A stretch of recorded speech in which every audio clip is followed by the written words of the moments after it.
Au bord de l'abîme qui conduit aux profondeurs des enfers, Ulysse tient à distance les spectres qui avancent vers lui.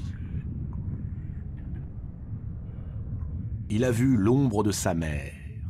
Il a parlé au devin Tirésias, qui lui a indiqué quelle route le conduirait à Ithaque, sa patrie. Et tout à coup, le peuple des morts a fui dans une grande panique. Ulysse sait que nul mortel n'est autorisé à pénétrer dans le royaume des ombres. Circé, la magicienne, qui l'a envoyé jusqu'ici, le lui a maintes fois répété. Mais une force invisible semble le pousser vers l'abîme où les morts ont disparu. Une puissance qui l'a toujours habité, la curiosité.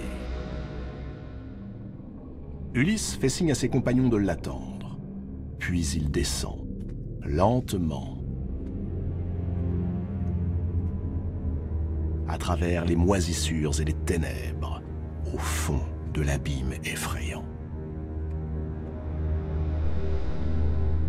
Soudain, un homme lui fait face. Il le reconnaît aussitôt. Agamemnon, celui que l'on appelait le roi des rois. Ou plutôt l'ombre d'Agamemnon de Mycène, le grand guerrier qui a dévasté Troie. Ulysse a combattu à ses côtés pendant près de 10 ans. Ainsi donc, Agamemnon a péri à son tour. Mais comment? Ulysse veut savoir par quelle mort cruelle Agamemnon fut dompté. Il ne peut s'empêcher d'avoir pitié de l'ancien roi, ce pilleur de villes, ce tueur d'innocents. Alors, Agamemnon raconte à Ulysse sa mort, au sein même de sa maison, le soir de son retour. Comment sa propre épouse, Clytemnestre, remariée en secret à son cousin Égiste, l'a assassiné lâchement, lui, le roi, ainsi que tous ses compagnons. Il dit aussi à Ulysse de quelle façon il vient d'être vengé par son fils Oreste. Oreste, fils d'Agamemnon, a aujourd'hui le même âge que Télémaque, fils d'Ulysse. L'âge de venger son père.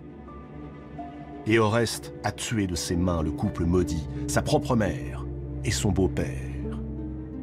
Mais ce crime de sang, Zeus ne l'a point pardonné. Et Oreste est désormais harcelé par les terribles Érynies, ces furies redoutables, à la tête de chiens et à la chevelure de serpents, poursuivent leurs victimes de leurs aboiements, de leurs sifflements et de leurs fouets sans relâche. Jusqu'à ce que, en proie à la démence, elles trouvent une mort horrible.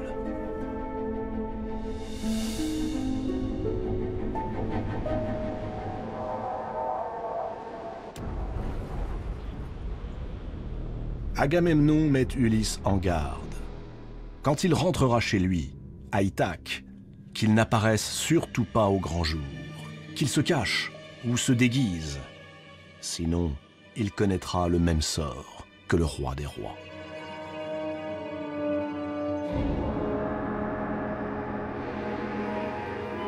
Mais Agamemnon n'est plus seul. Devant Ulysse se dresse désormais l'ombre d'Ajax, puis celle de tous les grands capitaines qui combattirent devant les remparts de Troie. Antiloque, Patrocle et Achille.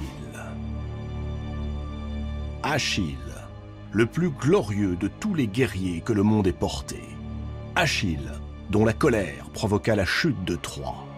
Achille, dont le nom et la cruauté inspirent désormais l'effroi aux morts eux-mêmes. Mais la force et la vigueur qui animaient autrefois le grand guerrier ont disparu.